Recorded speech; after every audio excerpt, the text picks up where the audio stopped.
Hi everyone, welcome back to our presentations. Today we're going to see the reading The Colonial Order by Guillermo Bonfil Batalla, which is part of his book México Profundo. Guillermo Bonfil Batalla tells us that the colonial order was established from the beginning as an exclusionary system that rested in the distinction between colonized and colonizers. Those colonized had to change their ways of life to adjust to the needs and the interests of the colonial enterprise. They had to assimilate to what the forms and the new ways of production that the Spaniards brought with them and their needs and their interests. They only adapted as conquered and colonized people, and they were never able to be part of this dominant culture. The difference between the two groups was maintained because in it rested the justification for the colonial domination.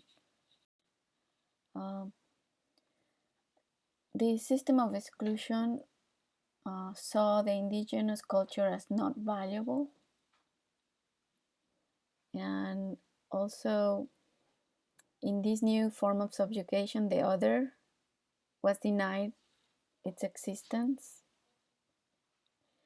His culture and his cultural vision of the future was not compatible with the colonizer. They did not exist. No. Their exclusion was evident in the system of cultural control imposed by these different civilizations that arrived when the Spaniards came to Mexico. Before the European invasion, each one of the people that inhabited these lands, they had their unique history, their unique culture, the unique differences. They were in contact between each other, but they were different. They had their own identities, their own language, their own religion, their own gods. Although they shared things, they shared characteristics, they traded with each other, they had war with each other. They were, even when they were subjugated people by one group to the other, the conquering group wouldn't deny them their individuality. For example, when the Mexicas expanded their dominion into the southern part of Mexico, they conquered these people, but they kept them as distinct groups. They only required from them tribute. No?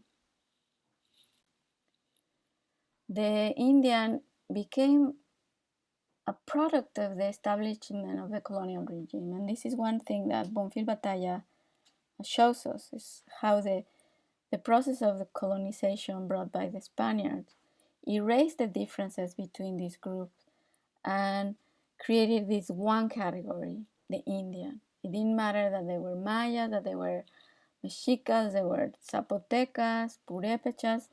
For the Spaniards, they only saw one group, the Indian, which is also a misnomer because, as we now know, Columbus was looking for a way to the India on a western route, no? And that's when they found these lands. They called the inhabitants of these lands Indians, no? The dichotomy or opposition of established between the colonizer and colonized made the distinctions between the different groups meaningless.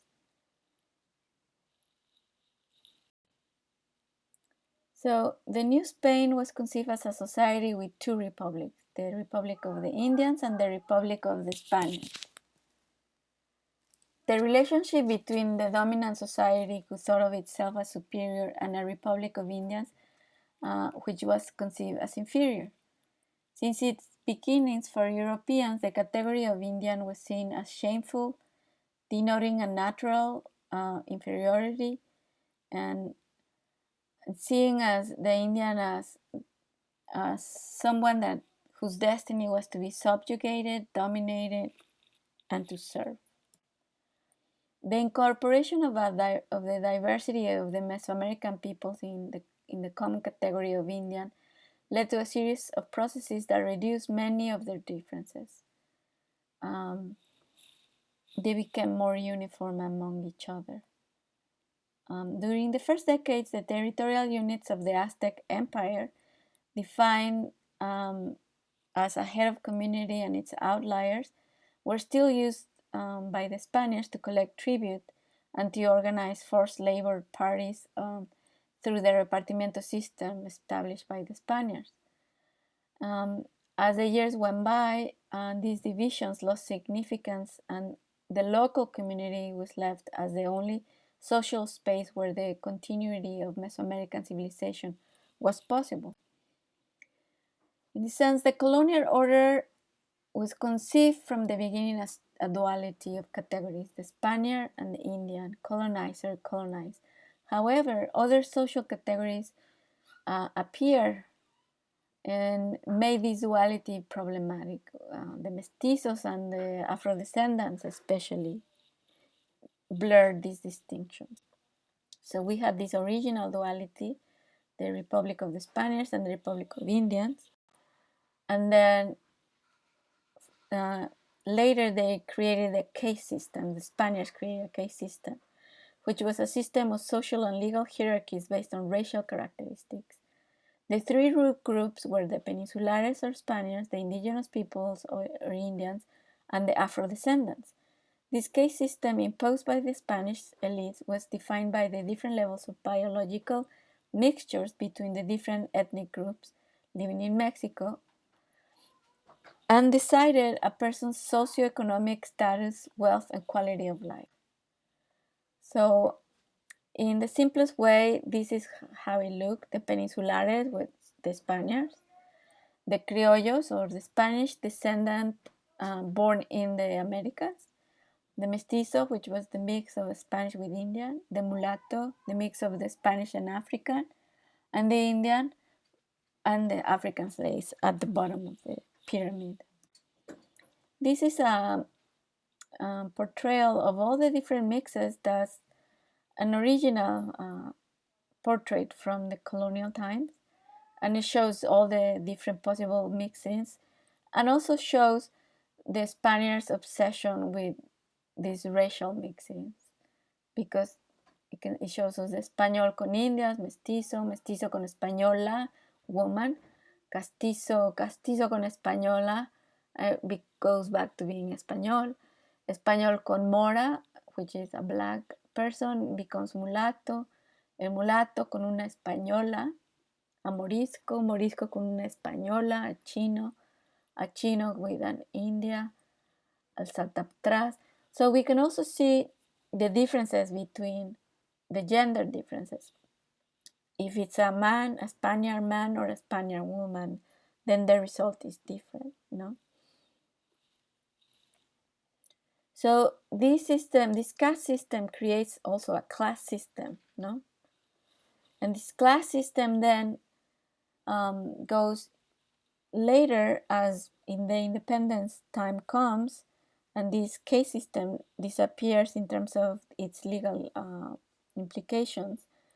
But it had a larger implications in terms of the class system that was established in all of Latin America, which has is the result of the legacy of this caste system. And this is for the most part what Bonfil Batalla tells us about the colonial order. And will leave it here.